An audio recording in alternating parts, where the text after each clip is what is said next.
Shalom semuanya.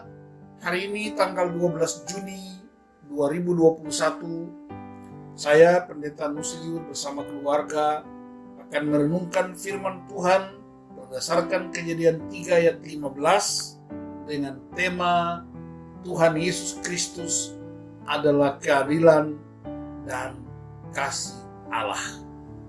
Pola yang kita gunakan adalah pola 4M. Karena itu mari kita berdoa.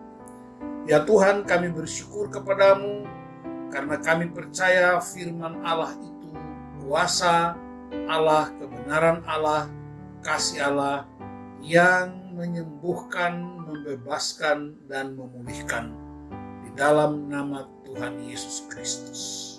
Haleluya. Amin. Kejadian 3 ayat 15.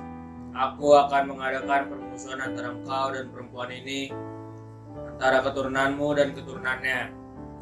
Keturunannya akan meremukkan kepalamu dan engkau akan meremukkan tumitnya. Demikian firman Tuhan.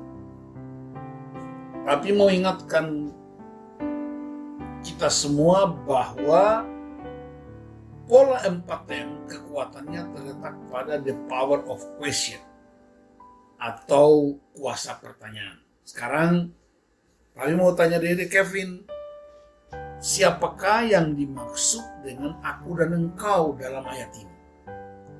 Aku itu Tuhan Allah dan engkau itu ular sebagai perwujudan iblis. Nah, untuk Mami, apa yang dilakukan Tuhan Allah menurut ayat ini?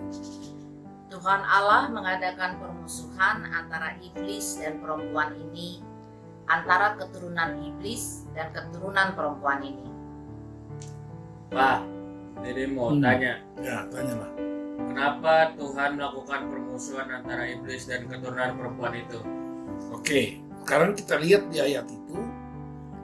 Yang pertama, keturunan perempuan di ayat A-nya adalah umat manusia pada umumnya. Yaitu Tuhan akan mengadakan permusuhan antara iblis dan perempuan dan keturunannya. Mengapa begitu? Karena kalau kita baca Alkitab baik-baik, sejak semula Allah menciptakan malaikat dengan rohnya. Jauh sebelum bumi ditata, jauh sebelum manusia diciptakan. Dan salah satu malaikat yang diciptakan, dia bertugas untuk menyembah Allah, namanya malaikat Hileel. Tapi karena malaikat itu berontak terhadap Allah, ingin sama dengan Allah, maka Allah membuang dia ke bumi menurut kesaksian Yesaya 14 ayat 12. Sehingga ketika malaikat itu dibuang ke bumi, dia bernama setan atau iblis yang sering dikenal dengan kata Lucifer. Nah, setelah itu Tuhan menciptakan manusia dalam Kejadian 2 ayat 7 dengan memberi rohnya, sehingga manusia itu menjadi makhluk yang hidup yang tugas utamanya ialah menyembah Allah karena diciptakan segambar dan sekarakter serupa dengan Allah. Jadi manusia yang segambar dan serupa dengan Allah, dia menyembah Allah, tetapi iblis yang sudah berontak itu tidak mau manusia menyembah Allah. Dia selalu berusaha untuk menggagalkan gambar dan rupa Allah dalam berbagai bentuk dan manifestasinya. Tetapi ada kabar baik, kita bersyukur kepada Tuhan karena ada berita Injil pertama yang disampaikan kepada manusia. Nah, coba Dede Kevin baca bagian B dari ayat tadi. Keturunannya akan meremukkan kepalamu dan engkau akan meremukkan tumitnya. Nah, terus siapa yang dimaksud dengan keturunannya dan apa yang dimaksud dengan keturunannya akan meremukkan kepala iblis? Nah, kalau kita baca bahasa aslinya, khususnya juga kita lihat di bahasa Inggris, kata keturunannya di ayat B-nya, dia pakai istilah orang ketiga tunggal.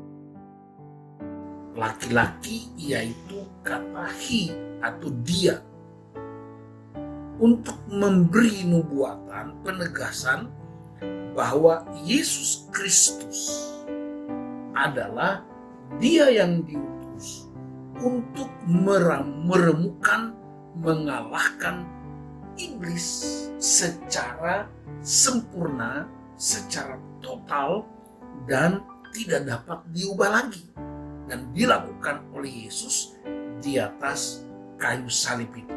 Ingat tema kita, keadilan Allah dan kasih Allah itu berjumpa di dalam diri Yesus Kristus. Tuhan Allah adil, dia menghukum segala dosa, tapi dia penuh kasih, yaitu memulihkan orang-orang yang berdosa.